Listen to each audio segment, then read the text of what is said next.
하나님의 말씀입니다. 마태복음 21장 18절. 이른 아침에 성으로 들어오실새 시장하신지라.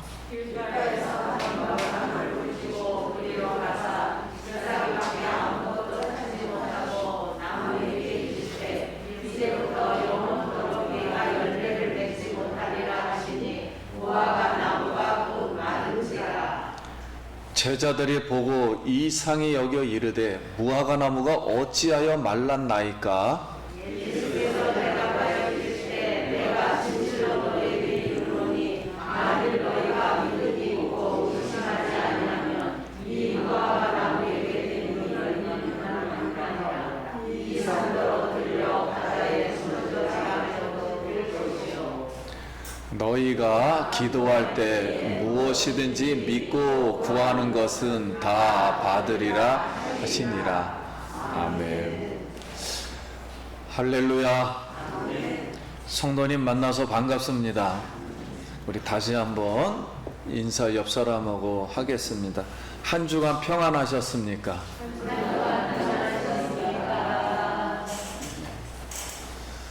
오늘 이렇게 예배 자리에 기쁨으로 나오신 우리 성도님 한 영혼 이렇게 축복하고 사랑하고 환영합니다. 사랑하는 자여, 내 영혼이 잘된 같이 내가 범사에 잘되고 강건하기를 내가 간구하노라.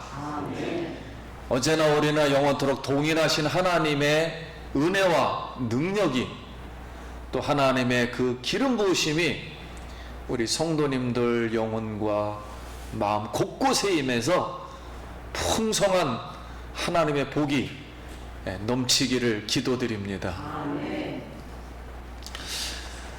자, 이제 영국의 유명한 철학자 버드런드 러셀이라는 사람이 나는 왜 기독교인이 아닌가라는 책을 썼어요.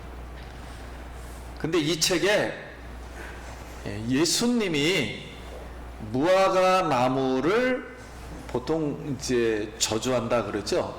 이제 심판이라는 뜻에 가깝습니다. 무화과 나무를 심판하신 사건에 대해서 말을 했습니다.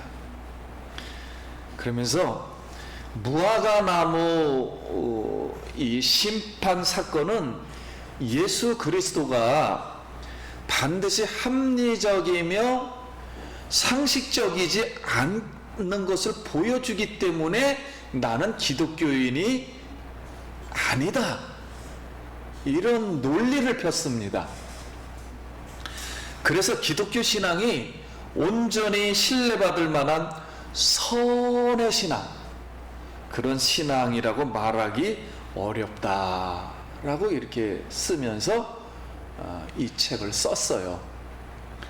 근데 러셀은 아무튼 굉장히 탁월한 철학자이지만 이 성경을 하나님의 이 어떤 영원한 계획 속에서 말씀하신 절대 진리의 말씀을 인간의 너무 이성적으로 합리적으로만 접근했기 때문에 성경에 대해서 무지했다는 것을 우리가 알게 됩니다. 우리가 성경 창세기 1장 1절에 태초에 하나님이 천지를 창조하시니라, 이 말씀을 우리가 들었을 때 이성적으로 우주를 증명할 방법이 없어요. 증명해도 믿는 문제하고는 또 다른 문제. 그래서 성경은, 신앙은, 인간은 신앙으로부터 출발이 되지 않으면 어떤 것도 이해할 수가 없습니다. 그러므로 믿어야만 가능한 거예요, 신앙이라는 개념은.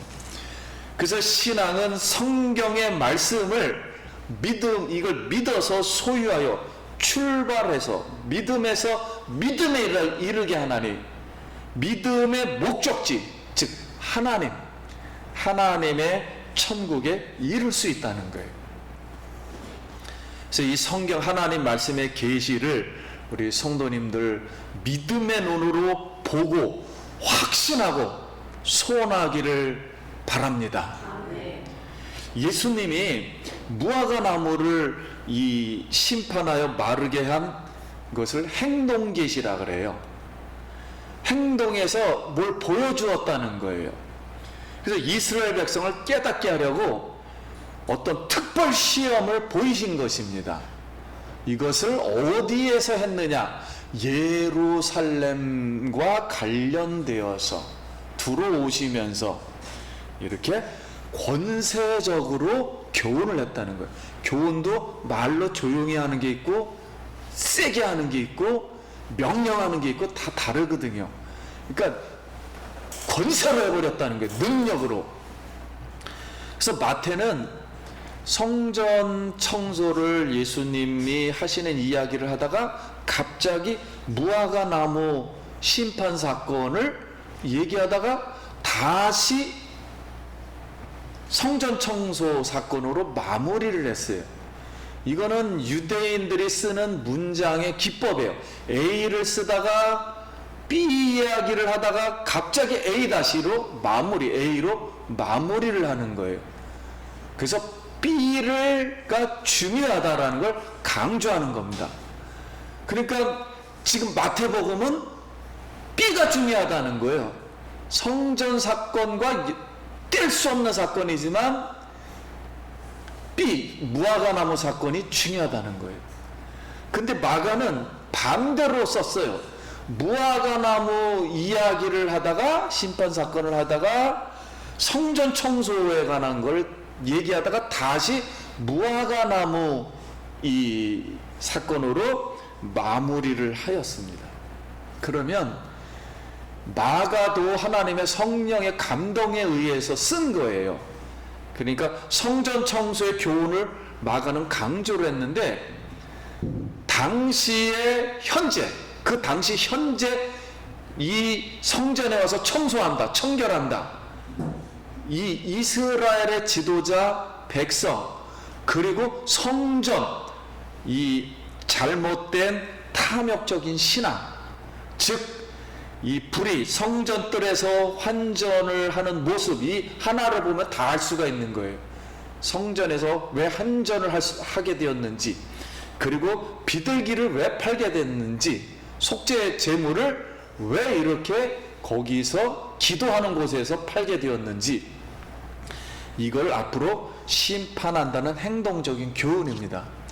근데 오늘 마태는 무화과 나무 교훈을 강조했어요. 그러면 차이점은 뭐냐면 예수님은 당장 거기 성전 안에서 이 행동을 보이셨고 무화과 나무 이 이야기는 비유 이야기입니다. 즉 하나님 나라를 설명할 때 직설적으로 얘기하면 이게 큰일이 나거든요. 그러니까 하나님 나라는 비유로 말씀했다. 알 것 같기도 하고 모를 것 같기도 하고, 그러나 깨닫는 사람은 깨달을 것이고 못 깨닫는 사람은 못 깨달게 한 거예요. 그래서 미래에 관한 이스라엘의 앞으로의 지도자나 백성들의 성전의 잘못된 불신앙들, 탐욕적인 신앙, 말 그대로 죄, 성전뜰에서 앞으로 이런과 비슷한 환전을 하고 비둘기 파는 행동, 즉 잘못된 탐욕을 말한 겁니다. 이런 행동을 앞으로 미래에 심판할 거라는 거예요. 그래서 무화과 나무 저주 사건과 성전 청소는 본질적으로 내용이 같은 내용이에요. 같은 내용을 써놓은 겁니다. 다른 각도에서. 그리고 교훈도 같아요. 아무튼 하나님이 순결하지 않는 하나님의 신앙, 불의한 신앙은 심판하겠다는 겁니다. 그런 나라도 심판하고 그런 교회도 심판하고 그런 백성도 다 심판하겠다는 거예요. 어떤 것이 됐든지 간에. 그러면 21절에 우리가 한번 유심히 보겠습니다. 이른 아침에 성으로 돌아오실새 시장하신지라 그랬어요. 여기 시장하신지라는 원문의 페이나오입니다. 우리가 생각하는 배고프다 그런 뜻이 아니에요. 열망한다, 간절히 바란다는 뜻을 단어를 쓴 겁니다. 그래서 예수님이 나 너무 배고프고 허기졌다, 그걸 너무 강조하려고 쓴 문장이 아니에요. 우리가 번역을 할 때 그렇게 이쪽으로 번역을 한 거죠. 외적인 의미보다는 무화과 나무를 보면서 간절히 열망하고 기대하는 뜻으로, 즉 예루살렘을 향해 처음에 자기가 왜 들어오시는지 품으셨던 그 열망, 기대했던 이스라엘에 대한 열망과 기대를 상징적으로 보여주는 거예요. 그래서 무화과 나무를 보면서 내가 마음이 지금 열망이 있는데 허기가 졌어, 마음이 허해, 이런 뜻입니다. 그럼 19절 말씀, 길가에 한 무화과 나무를 보시고 거기로 가서 잎사귀 밖에 아무것도 찾지 못하고 나무에게 이르시되 이제부터 영원토록 내가 열매를 맺지 못하리라 하시니 무화과 나무가 곧 마른지라 그랬어요. 근데 마가복음에서는 이는 무화과 때가 아님이라 이렇게 말했습니다. 그러니까 먼저 무화과 나무는 무엇을 상징하는가, 이렇게 성경적 말씀 몇 구절이 요약을 하니까 바로 읽어드리겠습니다. 여호와의 말씀이라 내가 그들을 진멸하리니 포도나무에 포도가 없을 것이며, 포도나무는 이스라엘을 상징한 거예요. 무화과 나무에 무화과가 없을 것이며 이스라엘을 상징한 겁니다. 그 잎사귀가 마를 것이라 내가 그들에게 준 것이 없어지리라 하셨나니, 또 여호와께서 이같이 말씀하시나 내가 유다 왕 시드기야와 그 고관들과 예루살렘의 남은 자로서 이 땅에 남아있는 자와 애굽 땅에 남아있는 자들이 나빠서 먹을 수 없는 이 나쁜 무화과 같이 버리되, 그러니까 이스라엘이 망할 때 애굽을 너무 의지하면서 하나님을 의지를 안 했어요. 그러니까 이걸 나쁜 무화과 나무다 이렇게 비유를 했습니다. 만군의 여호와께서 이같이 말씀하시되 보라 내가 칼과 기근과 전염병을 그들에게 보내어 그들에게 상하여 먹을 수 없는 몹쓸 무화과 같게 하겠다. 자, 하나님께서 전염병과 기근을 내려서 이스라엘이 먹지 못하는 무화과처럼 그렇게 하겠다, 그 나라를. 근데 마지막으로 옛적에 내가 이스라엘을 만나기를 광야에서 포도를 만난 같이 하였으며 너희 조상들 보기를 너희 조상에다 비유했어요. 무화과 나무에서 처음 맺힌 첫 열매를 본과 같이 하였거늘, 이렇게 맛있는 무화과로 내가 길렀거늘 그들이 바알부올에 가서 부끄러운 우상에게 몸을 들임으로 저희가 사랑하는 이 우상같이 가증하여 졌도다. 그러니까 우상 숭배하는 무화과 나무, 탐욕하는 무화과 나무, 이런 뜻입니다. 하나님을 의지하지 않는 인본주의적인 이집트를 의지하는 무화과 나무, 이렇게 비유를 했어요. 그래서 무화과 나무는 바로 오늘 말씀대로 사람이 먹을 만한 열매를 찾지 못하는 무화과 나무를 예수님이 갑자기 말을 그렇게 해서 너 무화과 나무야 영원토록 열매 맺지 마, 이러고 딱 종식을 시켜버렸습니다. 그랬더니 마가복음에도 보면 그 다음날 아침에 제자들이 다 보니까 다 말라버린 거예요. 멀쩡한 나무가 하루아침에 이렇게. 그래서 죄와 부패를 상징하는 이스라엘의 지도자 백성 예루살렘 성전 상태가 이렇다는 거예요. 그런데 문제는 여기에 있는 게 아니라 무화과 나무는 언제 열리냐면요, 열매는 6월 달에 열립니다. 근데 예수님이 이 무화과 나무를 봤을 때는 3월과 4월이에요. 그때는 겨울 마지막이라 무화과 나무를 열매를 볼 수가 없어요. 봐도 먹을 수가 없어요. 다 이렇게 시원치가 않아서. 그리고 열매를 예수님이 찾았다는 거예요. 거기 찾을 수가 없습니다. 그때는 열매도 없는 나무를 너 열매 안 맺는다고 너 오늘 당장 죽어, 이래 버렸다는 거예요. 그러니까 이거는 본인이 주인이 아니고서 확 우리가 주인이면 뽑아버리잖아요. 마음대로 할 수 있잖아요. 그러니까 예수님이 번세로다 어떤 행동을 하려고 보여주신 겁니다. 그래서 무화과 나무가 말라버렸어요. 근데 이 때가 아니라고 그랬습니다. 그랬더니 마가복음에 그렇게 돼 있는데, 이 때는 원문에 뭐라고 나왔냐면은 여기 무화과 때가 아님이라 이렇게 써 있죠. 맨 끝에. 이 때는 원문에 때가 두 가지의 때가 있어요. 물리적으로, 시간적으로 크로노스를 쓰거든요. 우리가 똑딱똑딱 하는 건 성경에서 크로노스를 쓰고, 하나님이 오늘 갑자기 기적을 베풀어서 이렇게 시간이 언제인지 모르지만 하나님이 역사할 때는 카이로스를 씁니다. 근데 무화과 때가 아님이라 그랬는데 카이로스를 쓴 거예요. 그러니까 시간적으로는 당연히 열매를 맺지 않는 시간입니다. 그러니까는 크로노스를 써야 되는데 카이로스를 썼다는 거예요. 이 저자는 하나님이 뭘 일을 하려고 하는데 그때가 아니야, 이런 단어를 썼다는 거예요. 이 무화과 때가 아니다, 이렇게. 그래서 하나님의 때, 즉 다시 말하면 성전 멸망과 이스라엘의 멸망할 때가 아니다, 이렇게 무화과 나무를 보면서 지금은 때가 아니야, 내가 이 나무는 마르게 하지만 성전 멸망과 이스라엘 멸망은 지금은 아니야, 교훈으로만 해줄 거야 하고 무화과 나무만 마르게 했다는 거예요. 그럼 20절 말씀에 제자들이 보고 이상히 여겨서 이르되 무화과 나무가 어찌하여 말랐나이까, 이렇게 질문을 했어요.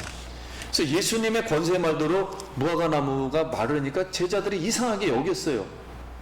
아니, 멀쩡한 나무가 왜 죽었을까, 느닷없이 말했다고 예수님이. 그래서 이해가 안 돼서 물었더니 21절에 예수께서 대답하여 이르시되 내가 진실로 너에게로니 너희가 믿음이 있고 의심하지 아니하면 이 무화과 나무에게 된 일만 할 뿐 아니라 이 산더러 들려 바다에 던지리라 하여도 될 것이요. 우리가 들으니까 무슨 말인지 굉장히 어렵습니다. 근데 이 말씀은 그 당시에 하나님 말씀을 이렇게 권세 있게 말하는 사람들이 서기관들이에요. 랍비들. 예수님도 랍비거든요. 그래서 이렇게 말을 할 수가 있는 거예요. 근데 이 랍비들이 성경을 가르칠 때 이 권세가 워낙 셌기 때문에 영혼을 살리기도 하고 죽이기도 했어요. 그런 영향력이 있었단 말이에요. 그래서 이 랍비들을 가르칠 때 뭐라고 말을 했냐면은 이런 표현을 했습니다. 왜냐면 사람이 죽기도 하고 살릴 수도 있는 권세적인 영향을 끼치니까 하나님 말씀이라는 거는 이 산을 들어서 이쪽 바다에다 심어버려도, 즉 뽕나무를 들어서 바다에다 던져도 똑같은 내용이에요. 던져도 그대로 이루어져. 그러니까 무슨 말이냐면 하나님 말씀에는 뭐가 있다? 권세가 있다. 다시 말하면 랍비들의 이 가리키는 말씀의 권세가 그 정도로 능력이 있어. 죽기도 하고 살릴 수도 있는 거야. 가능케 하기도 하고 가능할 수도 없는 이야기의 속단 표현입니다. 이거는 예수님이 그 속단 표현을 빌려온 거예요. 그래서 제자들에게 봐봐, 다른 랍비들도 이렇게 권세가 있단 말이야. 그래서 그 말씀대로 된단 말이야. 죽기도 하고 살릴 수도 있어. 그러니 내가 말을 했으니까 죽어버렸잖아. 이렇게 이제 이해를 시켜준 거예요. 자, 그렇게 이해를 시켜주었습니다. 그러면 이 표현은 열매 맺지 않는 나무는 속인 나무잖아요. 이파리만 무성하니까. 그 속인 무화과 나무처럼 탐욕으로 부패한 그때 성전 때 환전하고 이 비둘기 팔았던 사람들, 원래는 성전 안에서 하면 안 되거든요. 그 안에서 기도하는 그 장소인데, 성전 안인데. 근데 이스라엘의 지도자 백성이 탐욕 때문에 그 자리를 내준 거거든요. 인본주의 시장으로 그 탐욕을 심판받을 거라는 거예요. 그래서 이 말씀대로 그럼 심판해야 될 거 아닙니까? 예수님이 모습을 보여줬으니까, 실제로. 그래서 예수님이 말씀한 대로 40년이 지나서 AD 70년에 로마가 그때 지배했잖아요. 티토 장군에 의해서 예루살렘 그 성전을 돌 위에 하나도 남김없이 다 파괴해 버렸습니다. 왜 파괴가 됐냐면은 이스라엘 사람들은 성전을 너무 사랑했어요. 그래서 성전을 지을 때 우리 돌멩이로 이렇게 지었는데 이게 무너지지 말라고. 근데 돌멩이 가장자리에다가 우리 세멘 바르잖아요. 이렇게. 그 사람들은 돌멩이 가장자리에다가 금을 녹여가지고 이렇게 금 이름을 좀 칠해놨어요. 그러면 햇빛이 비치면 성전이 막 금처럼 너무 황금성처럼 보이는 거예요. 그 얼마나 멋있게 보이려고 금을 거기다가 계속 박아놨어요. 그러니까 로마 사람들이 쳐들어와서 병정들이 야 성전 안에 금이 많다. 저거 몇 개만 캐가도 나 부자 되겠다고 해서 그걸 다 캐버렸습니다. 그냥. 그러니까 돌 하나 남지 않고 완전히 무너져 버렸어요. 그러니까 이런 개념을 우리가 잘 이해를 하면 어떻게 성전이 망해가는 것을 알 수가 있어요. 그래서 나라가 그때 사라져 버렸습니다.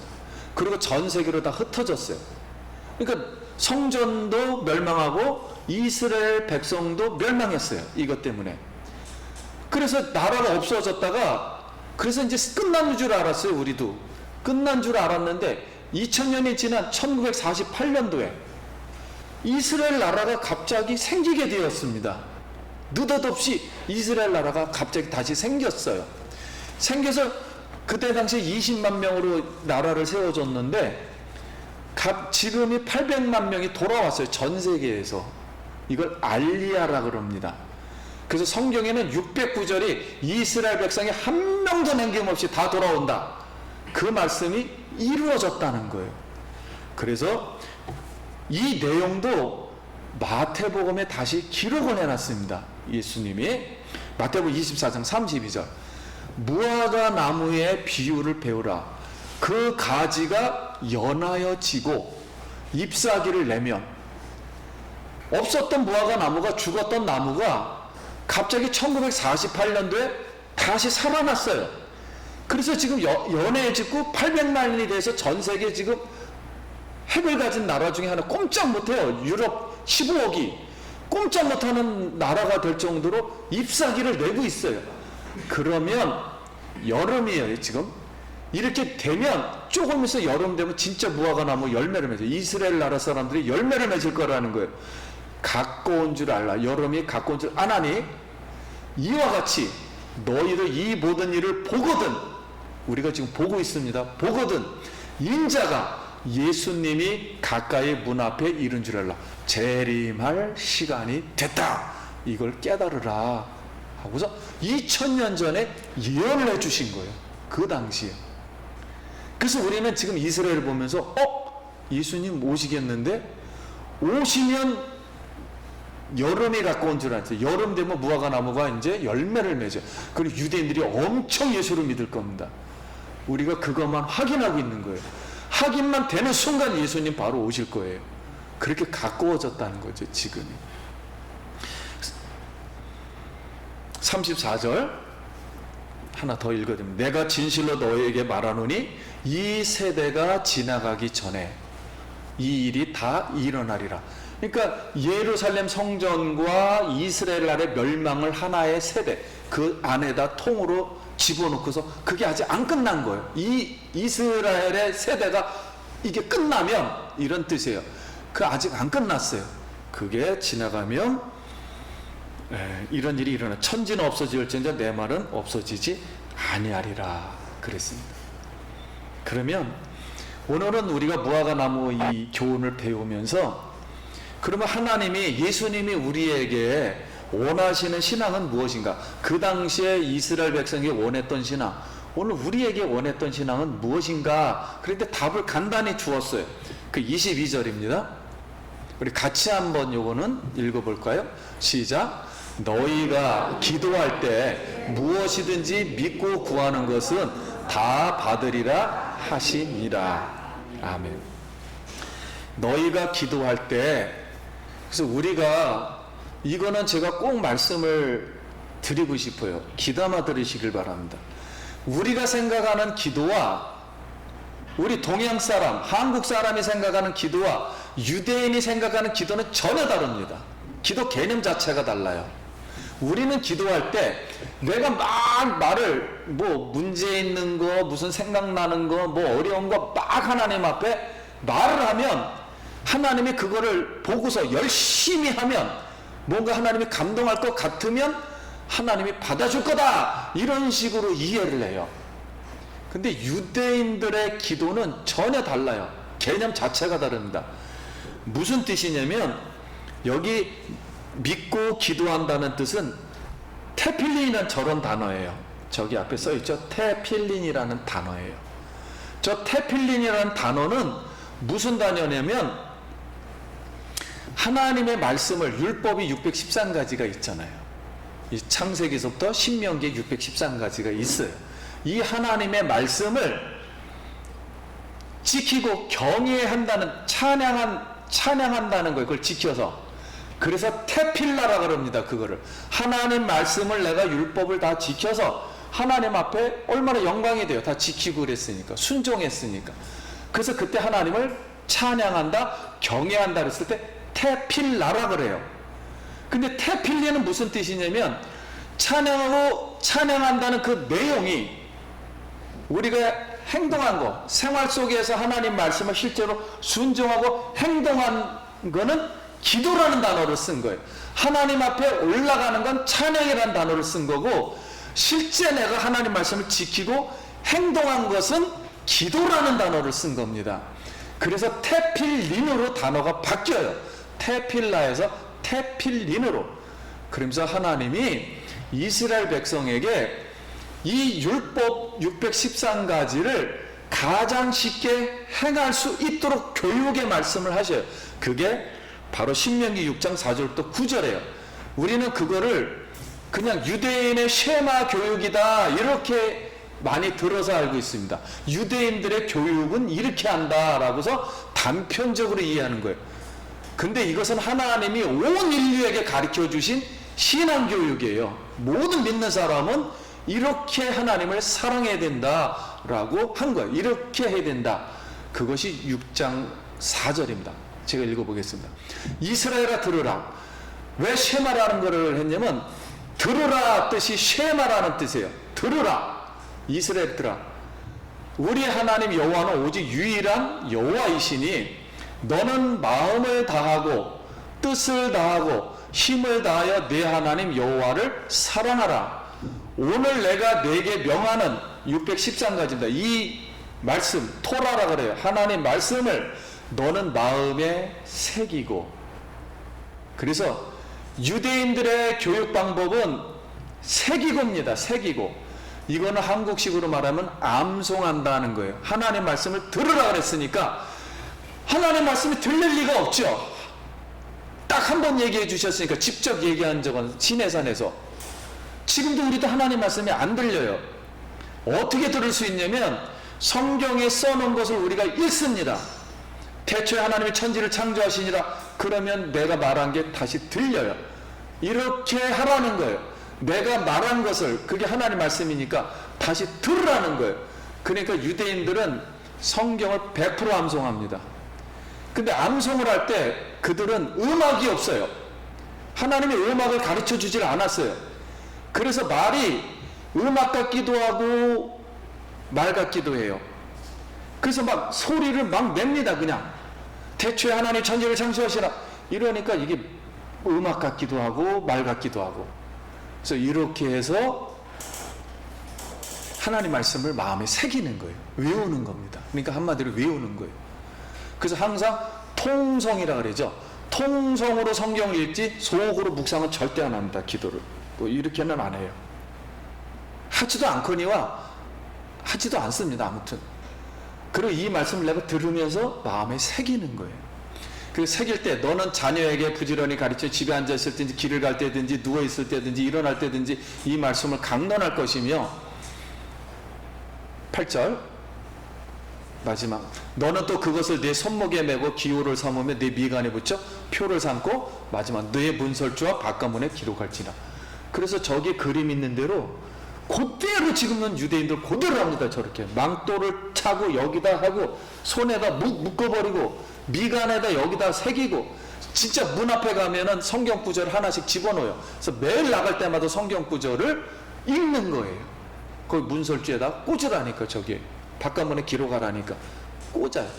이것이 지금 유대인들은 5783년이라고 봐요, 역사를.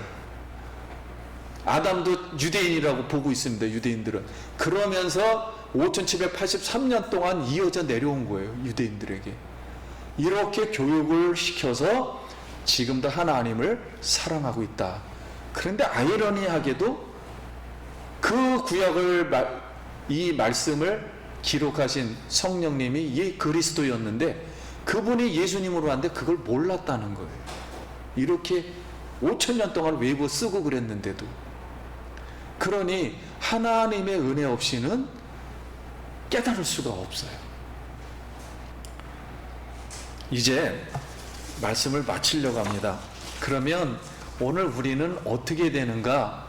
예수님이 제자를 부를 때 갈릴리에서 나다네엘이라는 사람이, 나다네엘은 바돌로메 같은 단어예요. 돌로메 아들, 바는 아들이라는 뜻이에요. 돌로메 아들이라는 사람이 무화과 나무 아래에서 성경을 읽고 기도하고 그랬거든요. 이렇게 묵상하고 소리 지르고 무화과 나무 아래에 있었는데 전도를 하잖아요. 그래서 예수님이 가요. 안드레가 전도를 할 때 가면, 그러니까 당신 누구십니까? 이럴 때 너가 무화과 나무 아래에서 기도하고 있는 것을, 성경 보고 있는 것을 내가 보았다. 그러니까 이거 선지자입니까? 어떻게 알았죠? 그러면서 바돌로메가, 나다나엘이 예수님을 믿게 됩니다. 그래서 오늘 저는 간단히 이렇게 성도님들에게 한쪽으로는 축복하고 한쪽으로는 우리가 더 열심히 하자라는 뜻으로, 이 지금 여러분이 무화과 나무입니다. 무화과 나무 아래 바돌로메처럼 우리가 앉아서 하나님 말씀을 듣고 묵상하고 있는 줄 믿습니다. 그래서 바돌로메에게 무슨 축복을 하냐면, 나다나엘에게 너가 그렇게 했으니 야곱이 밤에 집을 떠날 때, 쫓겨날 때 하늘에서 사닥다리가 하늘과 땅 너를 연결하면서 올라갔다 내려갔다 하면서 네가 앞으로는 머리 하나 다치지 않고 다 돌아오게 할 거다. 이 땅으로 다시 돌아오게 하고 하나님의 집을 네가 세울 거다. 실제로 하나님이 그런 야곱 같은, 속이는 야곱, 말 그대로 이 간사한 야곱을 그대로 하나님이 복을 주어서 12명을 낳게 해가지고 이스라엘 지파, 이스라엘 나라를, 새로운 나라를 만들어 주셨어요. 그래서 이것보다 더 큰 일을 하리라 하면서 그 축복을 바돌로메에게 했습니다. 그런데 요 전에 제가 우리 성도님들 중에 이런 얘기를 들었어요. 아침에 성경을 읽고 성도님들 이름을 한 명씩 다 읽으면서 기도를 한다. 전 깜짝 놀랐어요. 그렇게 묵상을 하고 있더라고요. 그래서 깜짝 놀랐습니다. 아무튼 사랑하는 성도님, 오늘 우리는 여러 가지로 인해서 힘들고 어렵고 우리 속에도 탐욕이 있을 수도 있으나, 이런 생각을 우리가 예수 그리스도의 복음으로 다 씻기를 바랍니다. 탐욕은 씻고 하나님 말씀을 우리 안에다 채운다면 이 말씀은 능력 있고 살아서 영원토록 변하지 않기 때문에 푸른 나무도 꽃은 시다나 하나님의 말씀은 영원토록 서리라. 그래서 앞으로 성도님들 이 말씀을 묵상하고 기도해서 이렇게 테필린처럼 할 때, 이 바돌로메가 될 때 하나님의 앞으로 영적인 축복과 하나님의 기름짐과 또 우리가 생각하지 못했던 우리의 필요들, 생활할 때 필요들, 직업상에서 우리 삶의 현장에서 하나님이 풍성하도록 채워주리라 믿습니다. 우리 정결한 신부로서 이런 마음을 가지고 하나님 말씀을 새기고 하나님께 영광 돌리기를 예수의 이름으로 축원합니다. 기도하겠습니다.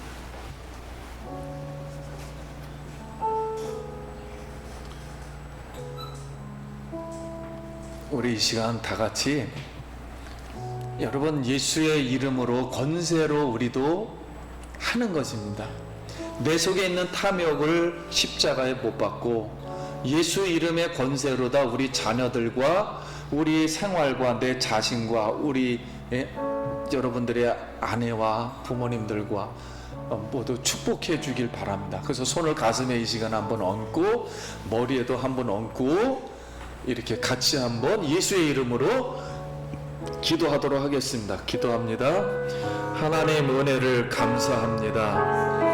예수님의 말씀의 권세는 그대로 이루어졌습니다. 이 시간 내 속에 있는 탐욕은 또 잘못된 우상 숭배는 예수의 피로 깨끗이 씻고 오직 하나님 말씀만을 믿고 하나님 아버지여 나간의 묵상에서 복을 받은 것처럼 우리 생활이 복을 받고 자녀가 복을 받고 우리 부모가 복을 받고 이 나라가 복을 받고 교회가 복을 받게 하여 주시옵소서. 성령님 이 시간 예수의 피로 충만케 하시고 성령으로 충만케 하옵소서.